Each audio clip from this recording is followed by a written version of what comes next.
Halo semuanya, kembali lagi bersama saya Zahran Radiansyah Prayatna dengan NIM C24012410007 dari kelompok 8. Nah, di sini aku akan sedikit menjelaskan bagaimana di praktikum kedua biologi perikanan ini kita ngapain aja sih. Nah, sebenarnya di praktikum yang kedua ini kita melakukan uji coba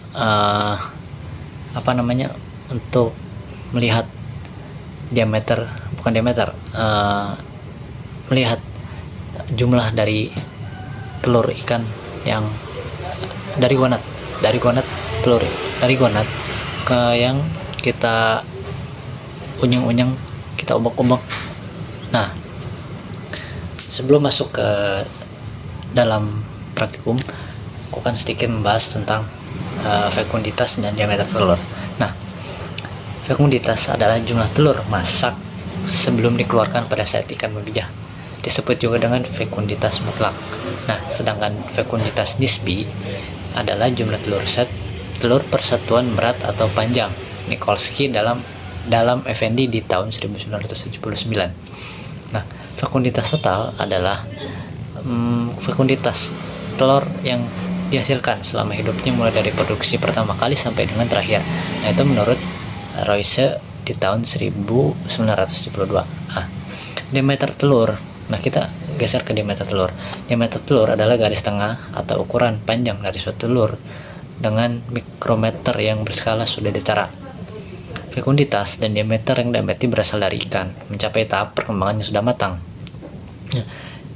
Selanjutnya, informasi dari TKG atau tingkat kematangan gonad berguna untuk mengetahui tahap perkembangan gonad serta mengetahui pola pemijahan ikan. Selain itu, proses atau kebiasaan pemijahan ikan juga dipengaruhi oleh kondisi lingkungan. Sebagai contoh, ikan lemuru bermigrasi ke dekat pantai untuk mengadakan pemijahan karena salinitas yang rendah berpengaruh terhadap kualitas gonad. Nah, selain itu, pengaruh angin muson juga signifikan terhadap kebiasaan pemijahan.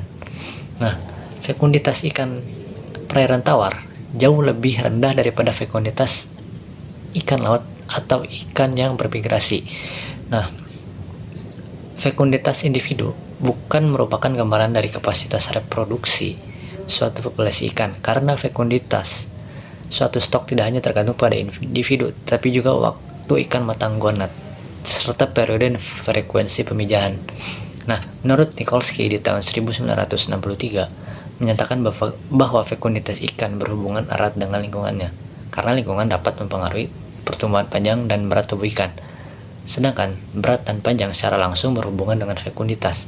Nah, menurut Jun di tahun 1971 menyebutkan bahwa berat ovari dapat digunakan untuk menduga fekunditas, dan agar dapat memperoleh hasil yang tepat, maka hubungan fekunditas dan berat ovari harus diteliti selama beberapa tahun. Nah, lanjut kita masuk ke tujuan praktikum kali ini.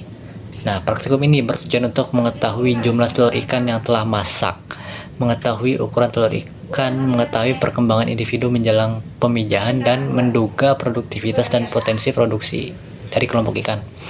Nah, tadi itu alat yang kita gunakan itu alat bedah, kemudian ada cawan Petri, ada aquades, kemudian ada gelas ukur dan tisu. Nah, lanjut ke prosedur kerja. Nah, jadi kita tadi tuh ada 3 metode. Nah, yang pertama itu ada metode gravimetri, metode volumetri, dan metode kerja gabungan. Nah, apa sih dari ketiga metode itu? Nah, yang pertama itu ada metode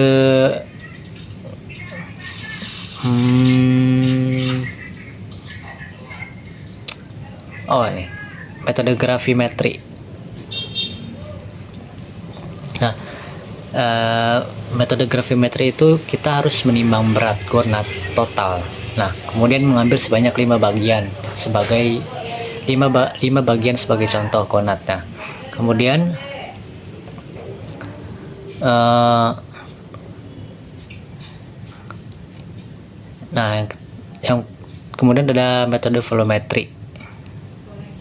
Nah, metode ini dilakukan dengan mengukur volumenya dengan memasukkan ke dalam gelas ukur, kemudian mengambil sebagian gonad sebagai contoh, lalu mengukur kembali gonad contoh tersebut. Nah, yang terakhir itu menghitung jumlah telur satu persatu dari gonad contoh yang telah diukur. Jadi kita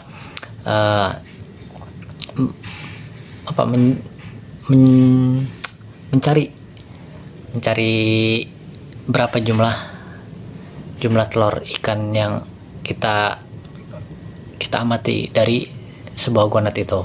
Nah, yang terakhir ada metode kerja gabungan.